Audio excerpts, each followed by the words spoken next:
Terkait dengan THR itu sampai hari ini belum ada yang cair. Hari ini itu adalah pagi hari ini ya. Jokowi terima THR 62,74 juta. Politisi Demokrat, berbahagialah rakyat membayar kalian.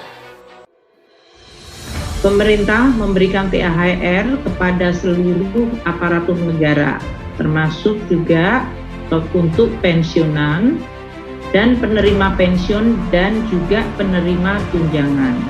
Dan pemulihan ekonomi nasional. Untuk itu diperlukan komitmen para pengusaha untuk membayar THR secara penuh dan tepat waktu kepada para pekerja atau buruh. Kita selama saya di sini mungkin ada yang sudah mulai mengajukan SPM-nya di kantor, tapi belum ngecek. Saya berharap mudah-mudahan siang hari ini sudah ada yang mulai cair. Peraturan pemerintah dan juga peraturan Menteri Keuangannya itu kemarin kan memang agak mepet keluarnya, sehingga mungkin satuan kerja juga harus mempersiapkan. Karena untuk membayar ini kan harus mempersiapkan hitung-hitungannya, daftar gajinya. Saya perlu sampaikan beberapa hal. THR keagamaan adalah merupakan pendapatan non-upah yang wajib dibayarkan oleh pengusaha kepada pekerja atau buruh paling lama 7 hari sebelum hari raya keagamaan tersebut tiba. Dan semua ketentuan yang ada dalam PP 63 ini akan menjadi acuan untuk teknis pelaksanaannya di daerah, dan mudah-mudahan sesuai dengan apa yang diharapkan.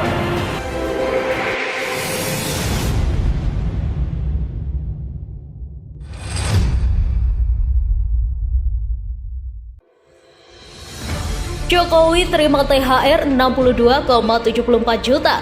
Politisi Demokrat, berbahagialah rakyat membayar kalian. Jelang Lebaran Idul Fitri 1442/2021, pemerintah mewajibkan pengusaha membayarkan tunjangan hari raya THR untuk karyawannya. Berbicara soal THR ini, Presiden Joko Widodo atau Jokowi juga mendapat THR dari negara yang berupa dari uang rakyat.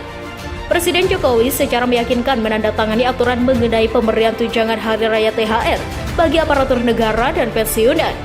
Kemenko atau Kementerian Keuangan sudah memastikan Lebaran 2021. Jokowi dan Ma'ruf Amin serta pejabat setingkat menteri juga menerima THR. Jokowi sebagai presiden setidaknya mengantongi THR 62,74 juta. Apa saja komponennya? Merujuk pada UU Nomor 7 Tahun 1978 tentang hak keuangan administrasi Presiden dan Wakil Presiden, gaji pokok 6 kali gaji pokok tertinggi pejabat negara.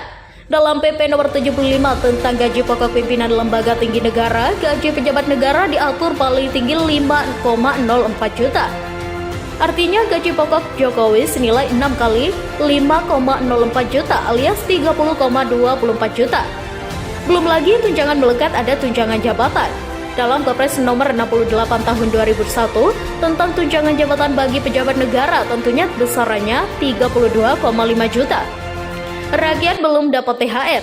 Politisi Partai Demokrat Yan Harahap akan bicara soal pemberian tunjangan hari raya THR bagi Presiden Joko Widodo dan Wakil Presiden Ma'ruf Amin tahun ini. Menurutnya, para petinggi negara sebaiknya bersyukur karena mendapatkan THR pada tahun 2021 ini. Sementara itu, masih banyak rakyat Indonesia yang belum tentu mendapatkan THR. Padahal, THR yang didapatkan para pejabat negara berasal dari uang pajak rakyat. Berbahagialah, karena mereka, rakyat yang membayar THR kalian, melalui pajak yang mereka bayar, belum tentu mendapatkan THR tahun ini. Tulis Yan di akun Twitternya @yanharapan. Harahap pada 30 April 2021 malam. Sebagai informasi, pada tahun 2021 ini sejumlah pejabat negara akan mendapatkan THR dan gaji ke-13. Hal ini tentu berbeda dengan kebijakan tahun 2020.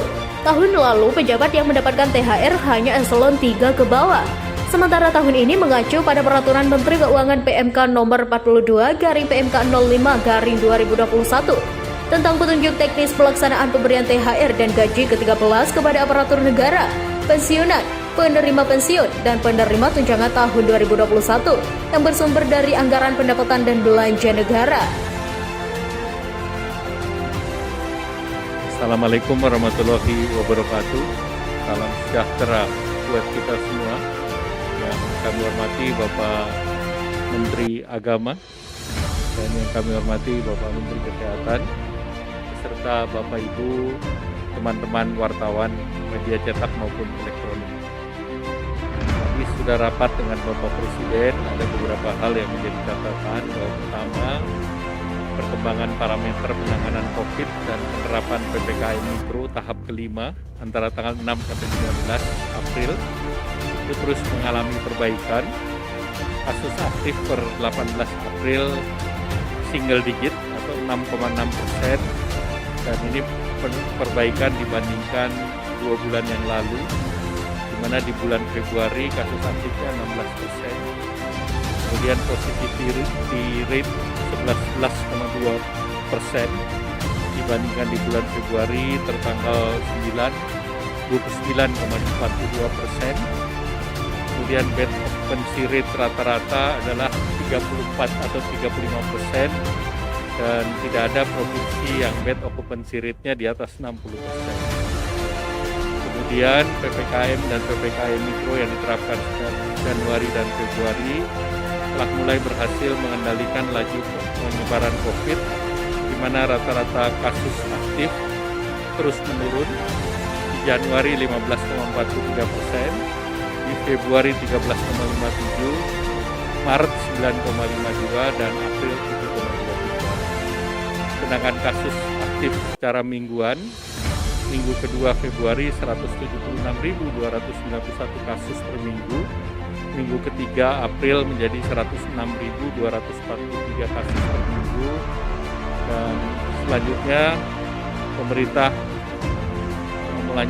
berdasarkan hasil evaluasi melanjutkan perpanjangan PPKM Mikro, yaitu yang tahap ke-6 tanggal 22 April sampai dengan 3 Mei 2021, dan perluasan berdasarkan parameter jumlah kasus aktif, maka ditambahkan 5 provinsi, yaitu 1 Sumatera Barat, 2 Jambi, 3 Kepulauan Bangka Belitung, 4 Lampung, dan 5 Kalimantan Barat.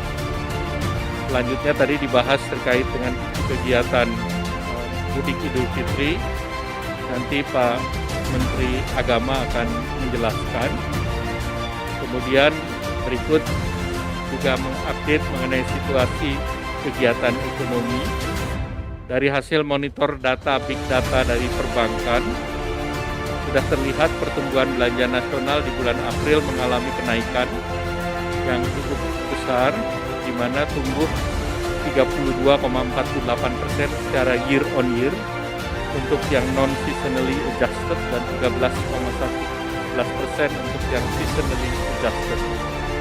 Pertumbuhan di sektor industri selain PMI all time high di 53,2, tertinggi dari periode sebelum 2019 yang biasanya di rata-rata 51.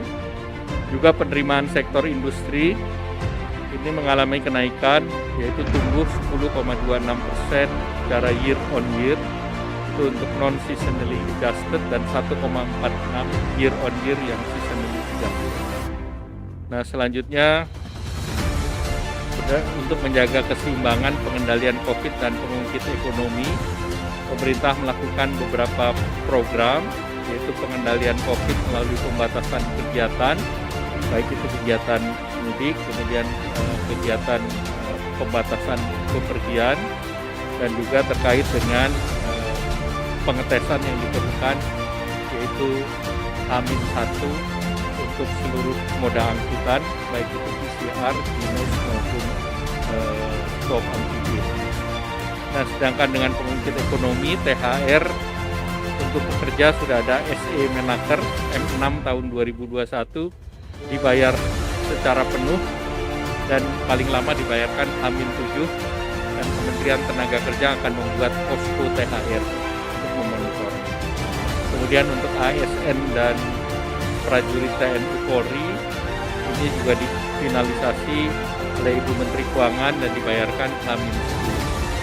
Kemudian terkait program perlindungan sosial dan sembako ini juga terus dilakukan, dan Mei dan Juni akan dibayarkan di awal bulan Mei.